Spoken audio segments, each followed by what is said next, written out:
great monuments in Mexico, Peru, Cambodia, the pyramids of Giza, and the temples in Egypt all share a similarity. They are all aligned with the stars. They are all marked with mathematical, astronomical, and constructive precision.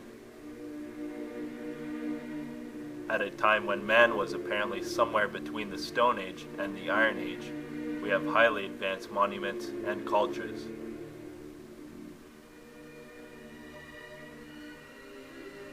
To propose that the mathematical, technological, and physical ability to construct these monuments evolved out of the minds of simple-minded cave-dwelling man is highly unlikely.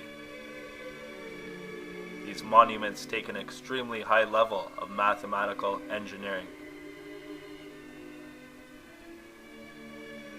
But who were these cultures, and where did they receive this knowledge, is the great question.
The exact date of when this incredible galactic alignment will all come together is on December 21st, 2012.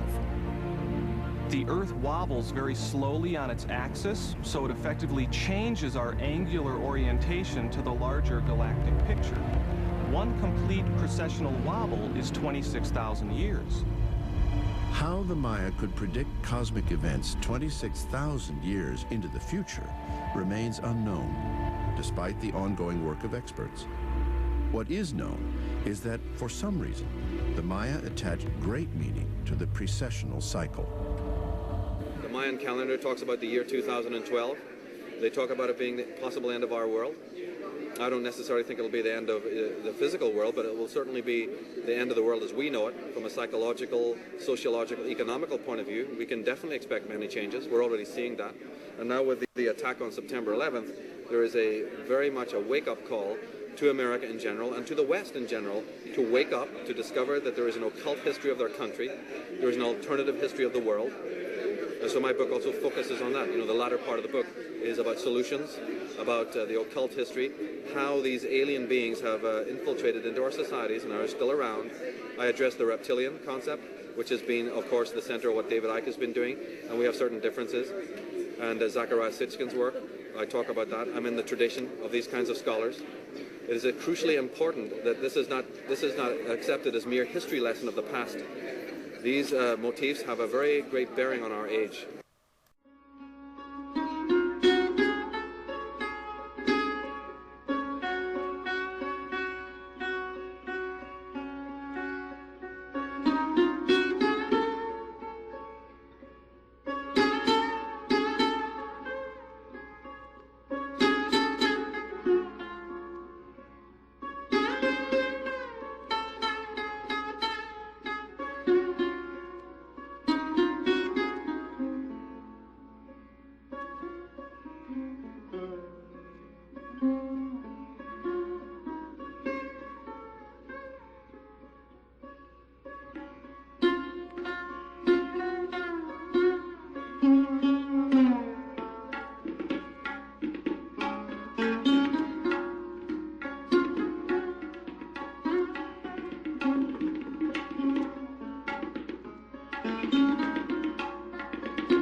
Mayan civilization was one of the most advanced cultures in the Western Hemisphere.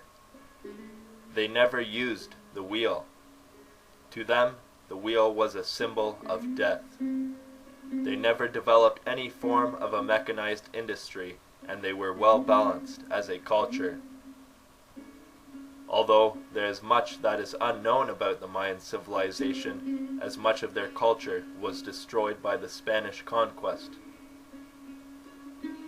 According to the surviving texts and legends, they owe their cultural superiority to being referred to as Quetzalcoatl. He is said to have come from the east, from the land of many colored rocks. The Mayan culture was well-spirited, hospitable, well-balanced, highly educated, and their cities were astonishing in construction. The feathered serpent is said to have taught the Central American civilization many useful arts, which brought them from a primitive state to one of a high civilization.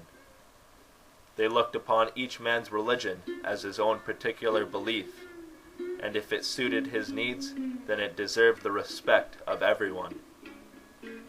Having accomplished this civilization, the feathered serpent went to the sea, called to his raft of serpents, and then floated away to the east with the promise to return.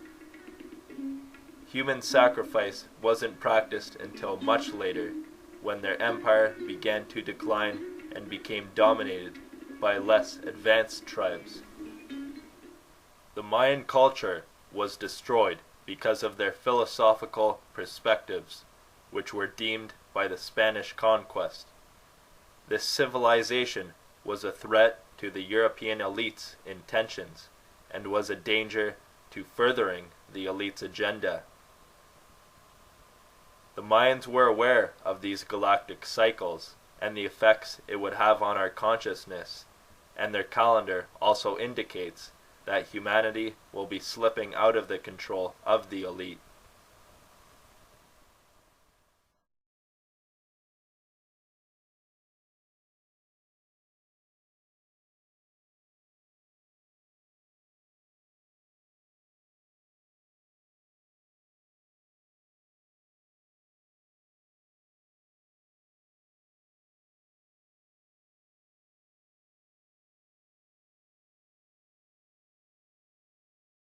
In order to understand the process that the world is in now, I think the best way is to look upon it against the background on the Mayan calendar.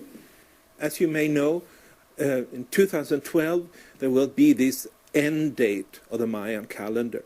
I think there are so many misconceptions about the Mayan calendar out there. Some of them are powerful media, like Hollywood movies and so forth. And I think they are almost manipulating people, like that is the day the world will come to an end. And it's really very ridiculous, this whole thing, if you look upon it from the actual sources to this presumed date. In other words, if we go back to the ancient Mayan sources, they never ever say that the world is coming to an end. The only actual inscription that exists from the ancient times about this date is the one that says on that particular date 9 gods will descend. To the Maya, each time period was a god. So 9 time periods, 9 evolutionary wave movements are coming to an end at that date.